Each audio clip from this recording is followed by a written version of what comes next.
Alright, hi guys, welcome back to my channel, and today we'll be looking at the newly launched Saucony Kinvara 14. We'll be talking about what kind of run it's made for, what are the improvements from the older shoe, and finally should you consider picking one for yourself. Alright, before I continue, I must say that this is not a review. I'm just giving you guys an introduction and first look of the shoe. As you can see, I've not done a single kilometer in it yet, and I'm also an ambassador for Saucony, so I get to have this shoe before it actually launches in Singapore. Right, now let's get back to the shoe. This shoe is actually super light, weighing in at 199 grams, which is actually lighter than the top of the line Endorphin Pro 3. And the Kinvara 14 happens to be the cheapest running shoe that Saucony sell at 189 Singapore dollars, compared with the Endorphin Pro 3, which sells for 359 Singapore dollars. So this tells me that the Kinvara 14 is targeted towards the beginner runner who may not have like the whole shoe rotation. That's why when I was a broke student, I used my Kinvara 7 and 8s for everything, even for trail running. And when they got worn out, I used them as my triathlon brick shoe. So now let's talk about the design and the construction of the Kinvara 14. So the upper of the Kinvara 14 is made out of a very breathable mesh, and it's much thinner than the older model.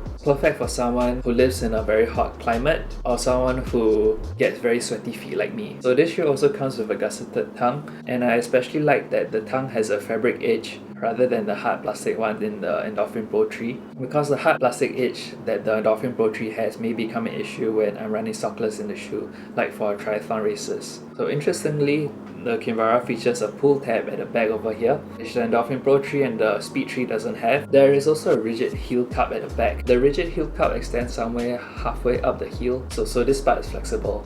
For example, the Endorphin Pro 3 does not have a rigid heel cup like that, probably is to save some weight. And it seems like there's also quite adequate padding around the ankle area, so that's nice. The bottom 3 rows of eyelets in the shoe is made from a hard wire, so it makes the eyelets bigger and it makes it easier to relace the shoe. The Kinvara 14 fits true to size for me, unlike the Endorphin Pro 3, which I need half a size bigger. Before I move on to the midsole, if you're enjoying the video, please hit the like and subscribe button. So now we're moving on to the midsole, which is this grey part here with the orange dots. This does not come with any plate, carbon or nylon plate, and also does not have the speed roll technology at the front, which the Endorphin series have. By the way, the speed roll technology is just like the curvature of the front of the shoe, which helps the shoe rock forward when you run. As for the all-important stack height of the shoe, 31mm at the back and 27mm in the front, so that gives you a 4mm drop. Just for some context, it is 3mm taller on both sides than the older model. I've heard people saying that the older Kinvara models felt too thin and there's not enough support in them. Hopefully the additional 3mm in the front and the back of the shoe will provide a little bit more support and cushion in the shoe. However,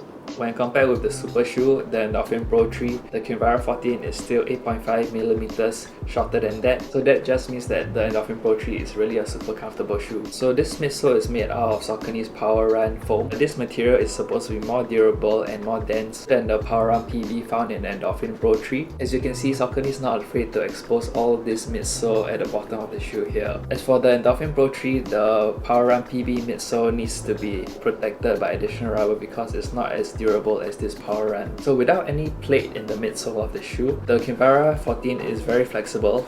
Oh, I still have the paper in it, like here. So that means this shoe won't be as responsive and snappy as the Endorphin Pro 3, but that's why the Endorphin Pro 3 also costs a lot more than this. I've also seen some reviews saying the wave pattern in the midsole here also help with like forward propulsion, but actually it's just the edge of the shoe, so I think that the wave is purely just a design feature. As for the outsole rubber, we only have 2 pieces of a more durable material here at the toe and at the heel. And on a really side note, I'm really liking this like lid design. It's like copying all the super shoes that have this design as well. It also kind of makes the shoe more aerodynamic, like having a spoiler at the back. For Singapore, the Kinvara 14 will come in this white and grey color, as well as a wider version, which is a black and white color. I know there's a luminous yellow version, but I don't think it's selling in Singapore just yet. Who is this Kinvara 14 for? So as I mentioned previously, the Kinvara is a budget daily trainer, probably for someone who may not have super shoes in their rotation. So if you're looking for a shoe that can do everything, it is also very light, so you can use it for racing as well. If you have carbon racing shoes already, you can still consider the Kinvara Kinvara 14 is like your recovery or easy